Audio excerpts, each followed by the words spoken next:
Hello dear learners, आज हम पढ़ेंगे कंसंट्रेशन टर्म्स के बारे में। तो हमारा पहला आ जाता है mass percentage which is weight by weight. हम इसको वेट बाय वेट परसेंटेज निकालते हैं, ठीक है। तो हमारा मास परसेंटेज होता है ऑफ अ कंपोनेंट। आप किसी भी सॉल्यूशन में देखें, 2 कंपोनेंट्स होते हैं या 3 होते हैं, या मिक्सचर में जनरली कई कंपोनेंट्स होते हैं। तो जिसका भी हमें निकालना है उसका हम मास परसेंटेज ऑफ कंपोनेंट, मान लीजिए हम इसको ए मान लेते हैं, ठीक। तो इसको निकालने का फॉर्मूला होता है मास percentage of a component in solution. जिस कंपोनेंट का हम मास परसेंटेज निकालना चाहते हैं तो उसका जो कंपोनेंट है वो सॉल्यूशन में कितना है divided by total mass of solution, ठीक। हम जो हमारे सॉल्यूशन का टोटल मास है उसे डिवाइड कर देंगे, फिर हम इसे 100 से मल्टीप्लाई कर देंगे, then we will get the mass percentage of a component, ठीक। इसके लिए हम एग्जांपल लेते हैं। जो हमारा कॉमर्शियल ब्लीचिंग सॉल्यूशन होता है which contains 3.62% of mass of sodium hypochlorite in water. Second हमारा आ जाता है volume percentage which is volume by volume. इसे फाइंड करने का फॉर्मूला होता है हमारा volume percentage of a component equals to volume of the component solute या सॉल्वेंट जिसका भी हम निकालना चाहते हैं divided by total volume of solution into 100। और थर्ड हमारा आता है थर्ड हमारा आ जाता है मास बाय वॉल्यूम परसेंटेज, ठीक। ये हमारा वेट बाय वॉल्यूम हो गया।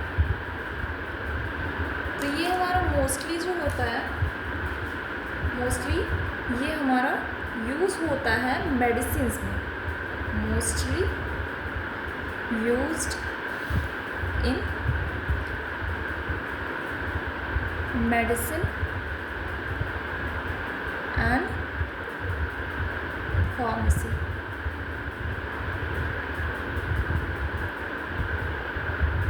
ये जो हमारा मास बाय वॉल्यूम परसेंटेज है ये हमारा होता है the mass of solute that dissolve in 100 ml of solution.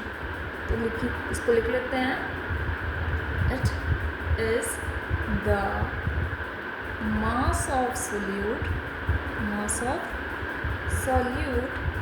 That dissolved in 100 ml of solution, ठीक है। अब हमारा जो एक और कंपोनेंट हम पढ़ते हैं जिसके बारे में, दैट इज फोर्थ कंपोनेंट। ये हमारा होता है पार्ट्स पर मिलियन, पार्ट्स पर मिलियन। इसको हम ppm शॉर्ट फॉर्म में लिखते हैं। पार्ट्स पर मिलियन हमारा होता है when solute is present in trace quantity. जब हमारा जो सोल्यूट है वो एकदम ट्रेस क्वांटिटी में प्रेजेंट होता है। तो आइए हम लिखते हैं इसको, when solute is present in trace quantity,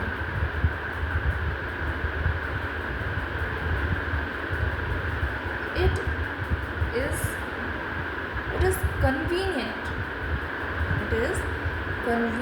to express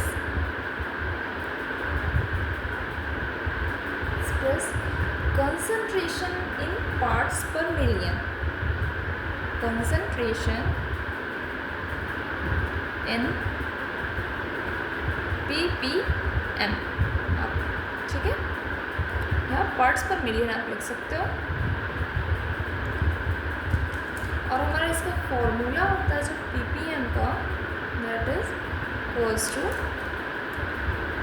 number of parts of the component, number of parts of the component divided by total number of parts of all components in the solution. Total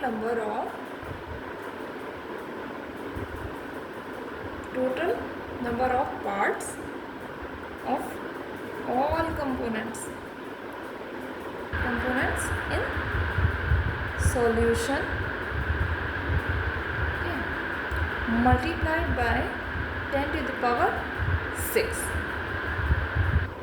okay, और next हमारा जो होता है आता है जो concentration term में हमारा, इसको ये भी बहुत इम्पोर्टेंट है आपका, mole fraction. Mole fraction generally use कहाँ होता है? जब हम कोई भी सॉल्यूशन बनाते हैं, कोई भी कंपाउंड मिक्स करते हैं या मिक्सचर बनाते हैं, तो हमें पता होना चाहिए कि कौन सा जो कंपाउंड है, इस कंपाउंड के मिक्सचर में कौन सा सॉल्यूट, कौन सा सॉल्वेंट कितनी क्वांटिटी में होना चाहिए. उसे हम मोल फ्रैक्शन से कैलकुलेट करते हैं. तो हमारा मोल फ्रैक्शन जो होता है ये हमारा XA goes to NA upon NA plus NB. ये हमारा NA और NB क्या है? NA जो हमारा सॉल्यूट है जिसे हम फाइंड करना चाहते हैं, जिसके मोल्स को हम फाइंड करना चाहते हैं, अपॉन जो हमारा A कंपोनेंट है वो, और प्लस जो हमारा B कंपोनेंट है सॉल्यूशन में, उसका सम हमारा मोल फ्रैक्शन दे देता है. इसे हम ऐसे भी लिख सकते हैं, that is mole fraction of component A equals to number of moles of component A divided by number of moles of component A plus number of moles of component B. And ये हमारा mole fraction होता है. Next आइए हम बात करते हैं हमारी जो मोलैरिटी होती है, ये भी हमारा कंसंट्रेशन टर्म का एक पार्ट है. मोलैरिटी,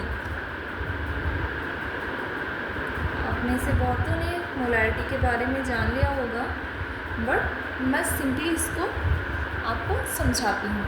ठीक है, तो मोलैरिटी जो हमारी होती है ये number of moles of solute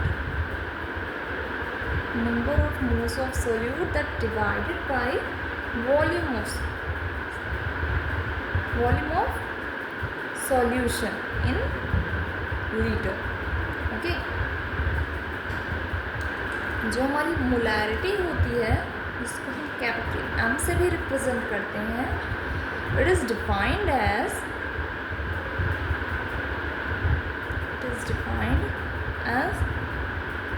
number of moles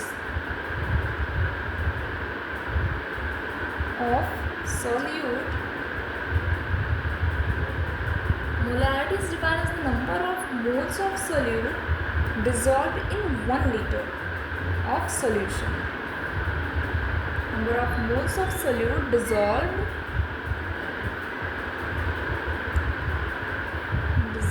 in 1 liter of solution. आप 1 लीटर की जगह 1 क्यूबिक डेसीमीटर भी ले सकते हैं. ये भी हमारी क्या होती है, वॉल्यूम की यूनिट होती है. ठीक है, जिसे हम मोलैरिटी कैलकुलेट करने में यूज़ करते हैं. अभी हमारा अगला कंपोनेंट जो है मोलैलिटी.